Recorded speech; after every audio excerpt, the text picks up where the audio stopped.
I was in Angenois, and there was this young man, very intelligent, but he was walking with crutches. He was walking, he was moving, but supported. He was blocked just after me. I mean, if he was ahead of me, the bouncer bounced him.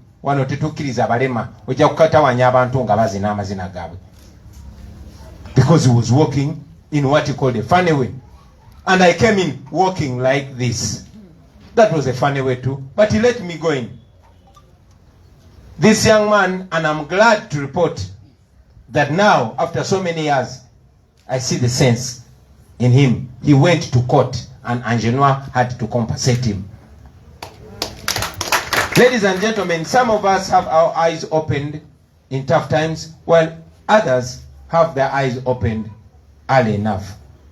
The reason, for example, why we have steps here and we have a ramp here is because we know that some people are going to come here and they're moving with a wheelchair and they're not going to use the steps. Some of these simple things, other countries are way ahead of it. Just like you have a toilet for women and men, you must have a walk path for normal people, or whatever we call them, and with people using wheelchairs and other things, ladies and gentlemen. We as NUP, we have not thought about persons with disabilities today.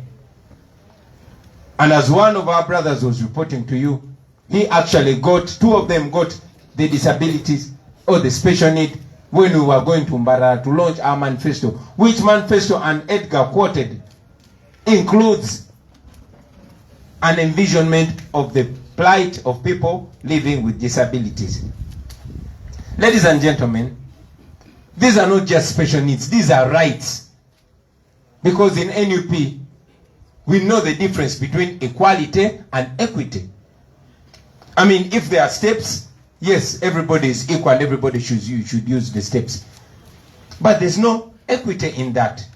And that's what we view, that's what we think a country should be, that's how a country should be run. Ladies and gentlemen, in other countries, you have special parkings for people with disabilities.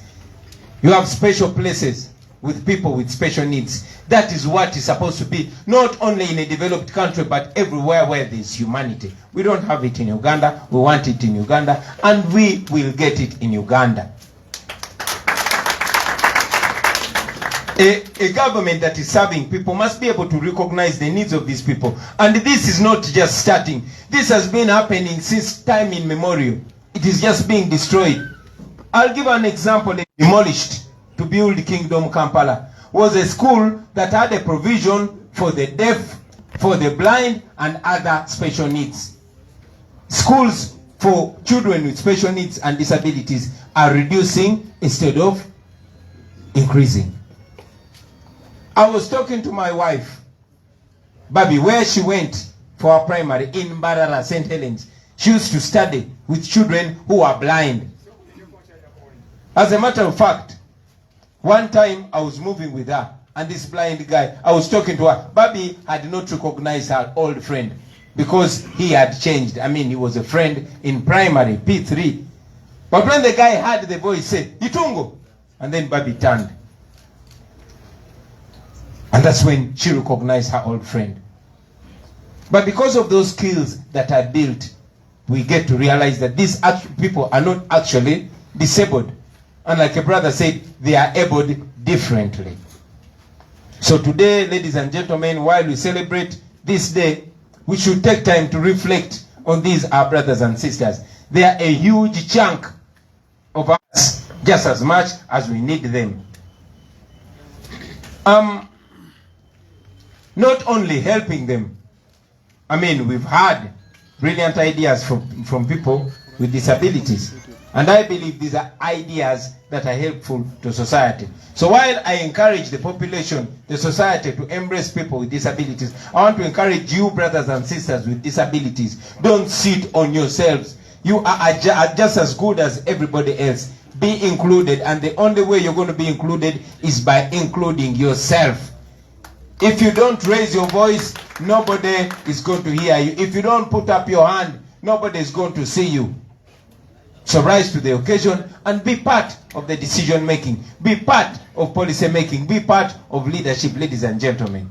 We are ready to work with you. We are ready to lead you, and we are also ready to follow you when you lead us. Now, there's so much that we would, talk about on a day like today, especially the vision that we have in our new Uganda, where everybody is equal before and under the law, regardless of your body shape, regardless of your natural setup. We are all equal. We are not seeing that, ladies and gentlemen. We want to see it.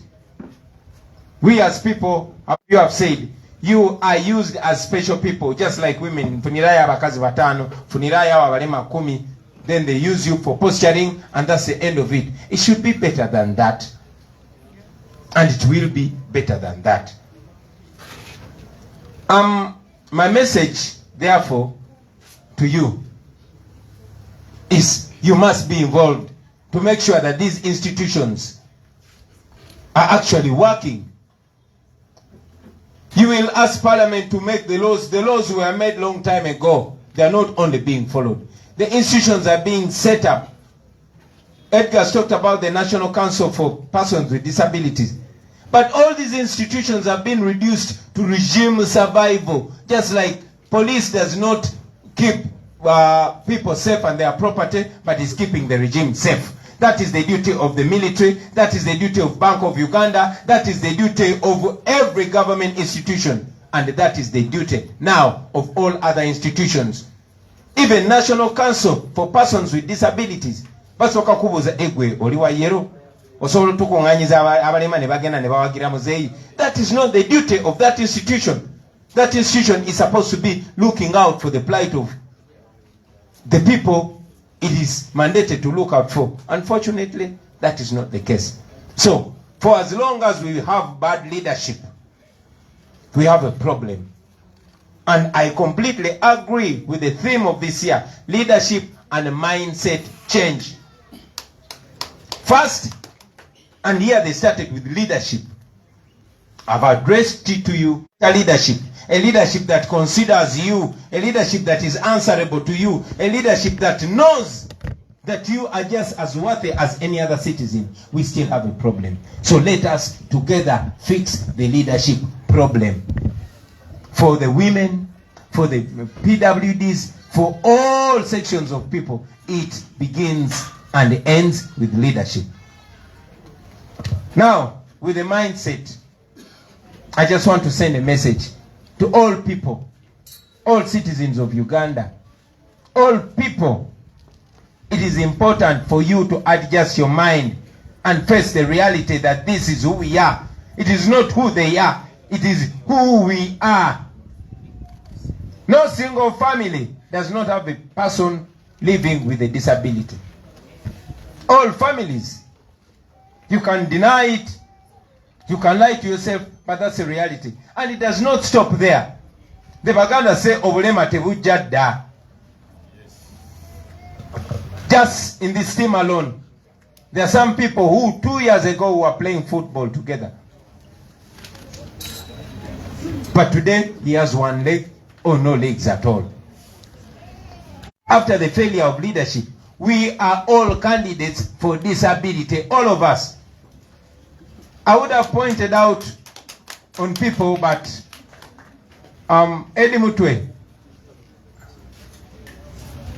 I want to show you that everybody is a candidate for a disability. Nsawa jaso wanikebo wanisiku mukono go. Eddie Mutwe ngaluze ziwera. Na yeta liko bulemu. So, everybody,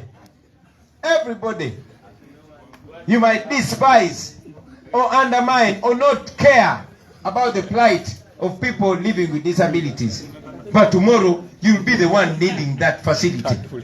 It is important that we involve it. My message to you, parents, don't hide your children. Don't deny them the opportunities. Give your children confidence. Make them believe and understand they are just as good as other children. When you go to sports, when you go to talent, you're going to see special people. So help your children. I see many, children locked in houses as a disgrace, as a misfortune. What kind of nonsense is that? So to the parents and to the community, please help each other change the mind. All of you, let everybody be a leader. Let us lead in this charge to change the mind of our people, to see our people as worthy as everybody else. That is the first step. Everything else is secondary. You've seen talented artists here. And I'm very glad that in the entertainment industry, that discrimination is already demystified. Let us give them special attention. Let us support them. I will tell you that some people are blind, but they see even better than people who have 2 eyes. Today, for example, we have, who can I give? Everybody in Museveni's government can be given as an example. Everybody. But I'll give the Speaker of Parliament as an example. Has eyes and has additional spectacles. 4 eyes, but Mwanguzi sees better than them. So do not undermine people with disabilities, ladies and gentlemen. Finally, the change of mind begins with you, my brothers and sisters. You who are living with the special needs, with the disabilities. Don't present yourself as vulnerable. That is your strength. It has to change from within you. Don't say you're disabled, and prove it. You have consistently proven that. Continue proving it. Because the more you prove it, is the more we will have the ability to amplify your voice. And I believe that one day we shall live in a country where you don't have to worry whether you are disabled or not, whether you are deaf or not. That is the day when we say we have stepped into a new Uganda. I thank you very much, ladies and gentlemen. Katika mbiogere mu Luganda.